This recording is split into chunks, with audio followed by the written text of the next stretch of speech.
माय माऊली नमस्कार. 18 पुराणातील एक पुराण श्री स्कंदपुराण अभिवाचन करत आहे. भाग 9. अध्याय 18. अरुणाचल रहस्य स्थान वर्णन. महर्षी मार्कंडेय म्हणाले, आपण प्रथम सांगितलेली स्थाने जी होती त्याची फळे अलग अलग होती. ज्या ठिकाणी सर्व फळांची प्राप्ती होते असे स्थान आपण मला कृपा करून सांगा. मी एकटाच इच्छुक नाही, तर येथे जमलेल्या सर्व मुनिगणांचा आपणास आग्रह आहे.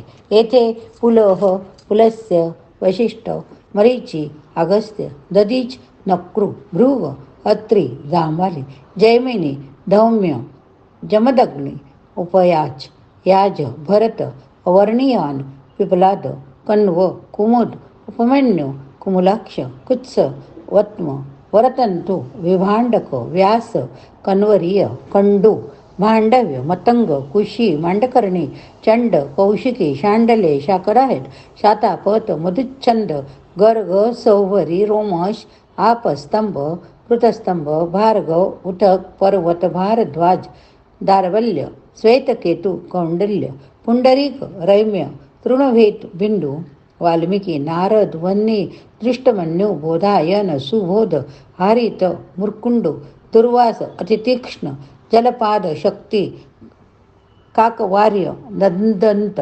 देवदत्त, न्युंकू, सुश्रुत, अग्निवैश्य, गालव, मरुतपाण, लोकाक्षी, विश्वा, सैदैव, सुमंतु, शिशुपायन, मौदगल्य, पथ्य, चौवन, मातुर, ऋष्यभृग, एकपात, क्रौच, दृढ, गौमुख, देवल, अंगिरा, वामदेव, पतंजली, कपिंजल, सनत कुमार, सनक, सनंदन, सनातन, हिरण्यनाम, सत्याख्य, वाताशन, सुहोता, मैत्रेय, पुष्पजितू, सत्य, तप, शालिश, शौशिर, निघात, उतथ्य, संवर्त, कपिध्वज, कुश, सवर्चिक, कैवल्य, याज्ञवल्क्य, अश्वलायन, कृष्णा, तप, उत्तम, अनंत, करुणामलक, प्रिय, चरक, पवित्र, कपिल, कनाजी, नर, नारायण आणि अन्य दिव्य महर्षी या सर्वांचाही आग्रह होता.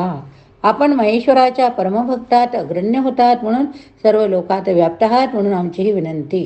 अध्याय 19. अरुणाचल स्थान महात्म्य वर्णन.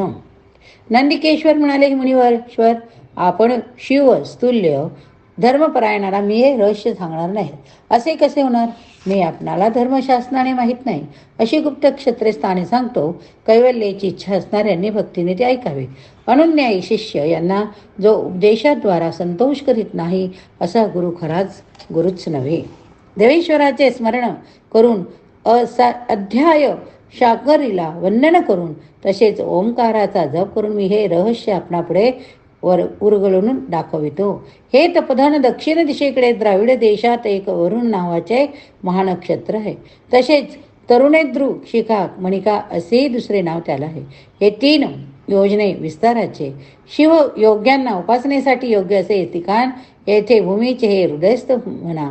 शिवाचे हृदयगम असे ठिकाण तेथे शंभूने स्वतः एका पर्वताचे रूप धारण केले. हे सिद्धाचे निवासस्थान सुपर्वा महर्षीगण यांचे तसेच विद्याधर, यक्ष, गंधर्व, अप्सरा यांचे स्थान लोकांच्या हिताच्या आव्हानाने स्वीकारले. सुमेरू, कैलास, मंदराचल यांना वंदनीय तसेच महर्षींना माननीय असे क्षत्र जणू साक्षात परमेश्वरच होय. म्हणूनच स्वर्गातील देवसुद्धा येथील क्षुद्र जंतूंनाही हे या करतात. येथील वृक्षांच्या सदृश्यात कल्पवृक्षसुद्धा नाहीत कारण हे नित्य आपल्या पत्र पुष्प फलांनी भगवान हरीचे अर्चन करीत असतात. येथील शिकारी संचलन करणारे, शिकारांना वंदन करणारे होय. कलध्वाणी करणारे झरे हे सर्व शिवार्चन करीत असतात. कृष्ण पक्षातील निशा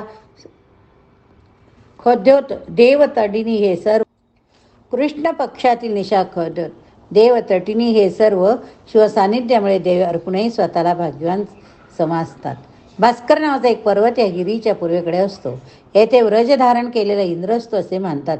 पश्चिमेला दंडादी नावाचा पर्वत, त्यावर प्राचेतस राहतो, तो अरुणाचली सेवा करतो. दक्षिणेला मराचल पर्वत, उत्तरेकडे सिद्धांचे श्रीधर विभूषित असा त्रिशूलादी आहे. अन्यही अनेक पर्वत असून द्विकपाल उपासना करीत असतात. ज्याने धरणीचे हृदयच धारण केले अशाचे वैभव आराधनेहून अधिक महत्वाचे. अरुणाचे महत्व गिरीशामुळे मेना हिमवान यांच्या बरोबरीचे झाले. तरु पल्लव यांच्या सानिध्यात जटाधारी शंभू येथे स्वतः जंगम स्वरूपात विराजमान आहेत. ज्योतीप्रमाणे भासणारे तोय शृंगाच्या पार्श्वभागी स्थित चंद्र तसेच भास्कराकडून मिळालेले तेज लोकांना तीन नेत्रांचा भास करून देतो. स्पष्टपणे हा अष्टमूर्ती असणारे आपले रूप प्रकट करतो. गौतम ऋषी प्रमाताबरोबर अरुणाचल नाथ धाम येथे तप करीत होते. तसेच हिमवान कन्येने उग्र तप करून येथेच शिव प्राप्त केले. प्रवाहालाने बनवलेली ईश्वराची मूर्ती येथे स्थापन केली. गौरीने सांगितल्यावरून दुर्गेने येथेच महिषासुराचे दर्शन केले. तेथे सत्पुरुषांची विघ्ने दूर करण्यासाठी गौरीच्या आश्रमात खंग तीर्थ निर्माण झाले. व्रजागंध चित्तसार यांनी शिवाची सायुजता येथेच मिळवली. कांतिशाली कलाधर या दोघांनी दुर्वाच्या शापातून येथेच मुक्ती मिळवली. क्षणाद्रीहून अधिक उत्तम असे क्षत्र नाही. पंचाक्षरी ओम नमः शिवाय ओम नमः शिवाय मंत्राहून उत्तम मंत्र नाही. महेश्वराहून उत्तम सान्य धर्म नाही. महेश्वर सारखा अन्य देव नाही. शिवाज्ञासारखे ज्ञान श्रीरुद्राहून मोठे अनेक ऋषी श्रुती नाही. विष्णूहून मोठा शैव नाही, तर विभूतीहून महत्वाचे भस्म नाही. भक्तीहून श्रेष्ठ सदाचार नाही, तर गुरुहून संरक्षण असा अन्य कोणी नाही. रुद्राक्षाप्रमाणे भूषण जगात दुसरे कोणतेच नाही. शिव आगमाहून मोठे शास्त्र नाही. बिल्वाहून उत्तम पत्र नाही. सुवर्णकडून उत्तम पुष्प नाही. या जगात वैराग्याहून अधिक उत्तम असे सुख नाही. जन्म मरणाहून सुखविणाऱ्या मुक्तीपासून मोठे परम पदही नाही. मेरू कैलास मंदराचले सर्व पर्वत गिरीशाच्या निदासामुळे महत्त्व प्राप्त केले, पण अरुणाचल हा स्वतःच शिव होय. शिलाद नंदनाकडून हे सर्व ऐकून मार्कंडे अतिशय प्रसन्न झाले. त्यांनी त्याला प्रणाम केला. या ठिकाणी आपण 1 ते 19 भागात माहेश्वर खंड बघितला. माहेश्वर खंड समाप्त झाला. आता दुसरा खंड वैष्णव खंड आपण सुरुवात करूया. अध्याय 20 व्यंकटाचल महात्म्य.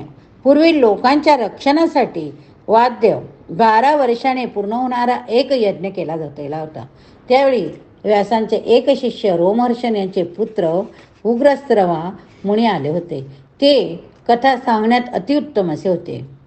पौराणिकात परमश्रेष्ठ श्री सूत त्यांना फार मानत. सुतांनी मुनिजनांना स्कंदपुराण सांगितले होते.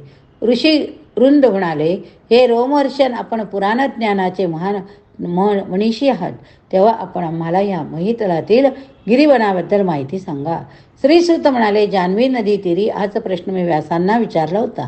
तेव्हा गुरुदेव मला म्हणाले, हे सूत, पूर्वी मुनिवरात परमश्रेष्ठ असे नारद सुमेरू पर्वतावर गेले.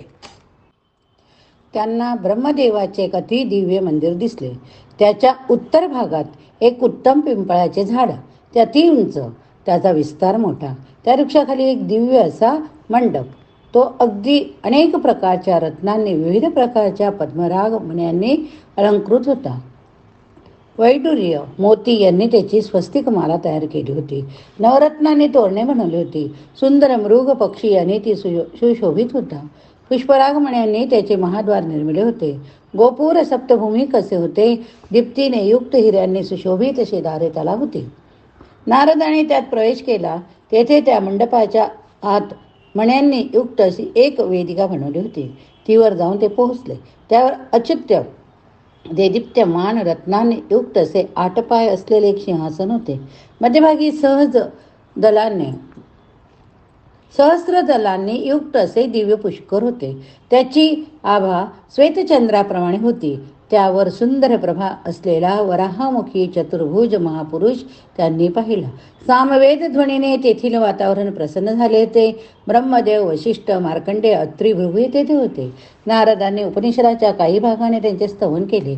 प्रसन्न होऊन तेथे ते स्थित झाले. इतक्यात दिव्य दुदुंबीचा ध्वनी ऐकू येऊ लागला व आपल्या सख्यांबरोबर धरणीदेवीचे तिथे आगमन झाले. नवीन दुर्वादलाप्रमाणे वर्णसणारी श्यामा आभूषणाने युक्त अशी ती होती. हिला पिंगल ह्या 2 सख्या तिच्या बरोबर होत्या. तिने सख्याजवळचे पुष्पे घेऊन वराह देवाच्या चरणावर वाहिली. त्यांना प्रणाम केला. ती उभी राहिली. त्याने धरणीला कुशल विचारले. नंतर ते म्हणाले, आपण येथे येण्याचे प्रयोजन कोणते? ती म्हणाली, आपण मला पाताळातून उचलून सहस्रपणाच्या शोभिवंत अशा शेषमस्तकावर स्थित केले. आपण मला सांगा, माझे आधारभूत असे कोण कोण आहे? श्री वराहदेव म्हणाले, हे वसुंधरे, सुमेरू, हिमवान, विंध्य, पंद, मंदर, सैत्य, सिंहाद्री, रेवत, मेरुपुत्र, अंजन हे सर्व वरिष्ठ शैल आहेत. यातही ते परम परवर आहेत. ते म्हणजे शालग्राम, सिंहादी, गंधमादन. हेमवती दिशेला ते आहेत. दक्षिणेला अरुणाद्री, हस्ती, बुद्रादी. घटिकाचल हे क्षीर नदीच्या जवळ आहे. हस्ती शैलाच्या उत्तरेला सुवर्णमुखरी व प्रवरा व नद्या आहेत. त्यांच्या उत्तर तटावर कमळ सरोवर. या सरोवरा काठीच शुक्राला वरदान देणारे हरी, बलभद्राबरोबर भक्तांचे दुःखे नाहीसे करणारे भगवान श्री विष्णू, भगवान श्रीकृष्ण होय. सैन्यासी मुनिगण यांचे नित्य पूजा करतात. त्या कमल सरोवराच्या उत्तरेला एक उत्तम वन आहे.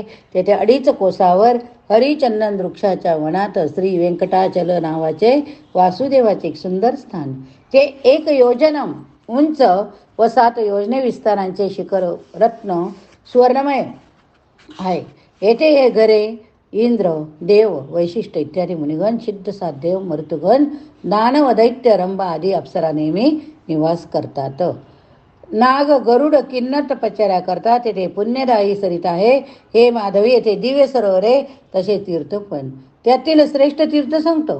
चक्रतीर्थ, देवतीर्थ, विशद गंगा, कुमारधारिका ही पापनाशी तीर्थ, पांडव नावाचे तीर्थ, स्वामी पुष्करणी, 7 शुभ नारायण, हरितीर्थ अतिश्रेष्ठ तीर्थ, सर्वाहून परमशुभ प्रवर स्वामी पुष्करणी तीर्थ होय. याच्या पश्चिम तटाला तुमच्याबरोबर मी निवास करतो. दक्षिण तीरावर श्रीनिवास आहे. गंगा आदी सर्व तीर्था समान असे सागरांवर होय. या त्रैलोक्यात जेवढी म्हणून तीर्थ आहे, सरोवरे आहे, नदी सरित आहे, त्या सर्वात स्वामी तीर्थ स्वामी पद प्राप्त करते. हे भूधरे, स्वामी पुष्करणीची सेवा करण्यासाठी सर्व तीर्थ आहे. त्या सर्वात मुख्य अशी 6 तीर्थ. धरा म्हणाली, कालविधी अनुसार त्या 6चे महात्म्य आपण मला सांगाल का हो? तेव्हा वराह भगवानाने सांगितले, नारद आत्रीचे महात्म्य सांगतो. समस्त देव, ऋषी, रुंड, योगीजन, सनक हे कृतयुगात अंजनाद्री, तसेच नेत्रा त्रेतामध्ये नारायणगिरीवर, द्वापारात सिंह शैलावर, कलियुगात व्यंकटाचल यांना परमपत्म्याचे आलय म्हणतात. कुंभ राशीत रवी असेल अशा माघातील पौर्णिमेला महातिथी तसेच महा नक्षत्रयुक्त सुयोग असेल तेव्हा कुमारधारिका नदी पवित्र म्हणतात. येथे पार्वतीचे पुत्र अग्नीप्रमाणे तेजस्वी असणारे कार्तिकेय राहतात. ते देवसेनेसह श्रीनिवासाची अर्चना करता. त्यातल्या त्यात मध्याग्नी स्नान केल्याने परमपूज्य फल प्राप्त होते. सूर्य मीन राशीत असेल, पौर्णिमा तिथी असेल वा उत्तरा फाल्गुनी नक्षत्राने युक्त चतुर्थ काल उत्तम मानला आहे. तुम्ही तीर्थात यावेळी स्नान केल्याने खूप पुण्य मिळते. हे धरे, मेष राशीत सूर्य असेल तेव्हा चित्रा नक्षत्राने युक्त पौर्णिमेला प्रातःकाळी जो आकाशगंगा नदीत स्नान करतो त्याला मोक्ष प्राप्त होतो.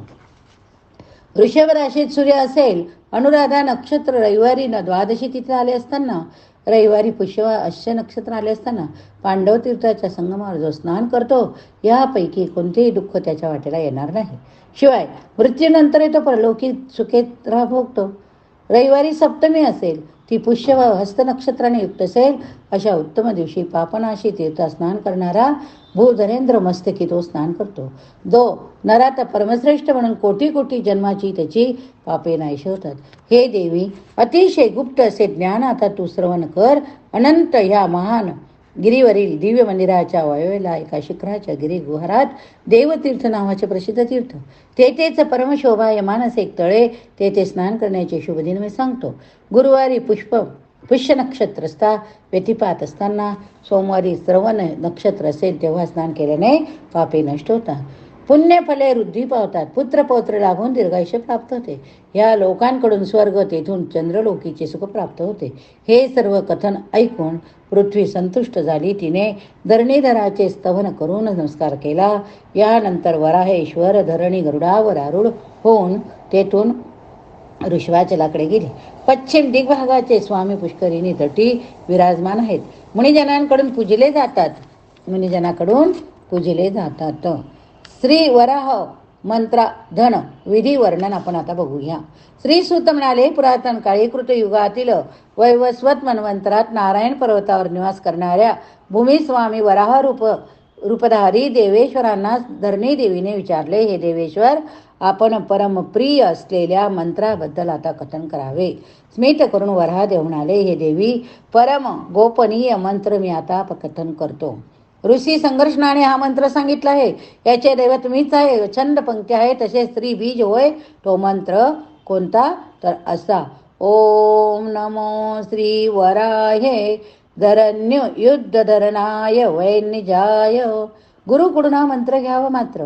मग तुपाने युक्त असा खिरीने हवन करावे. यथाशक्ती जप करावा. हा मंत्र मन शुद्धीदायक होय. ध्यान करावे.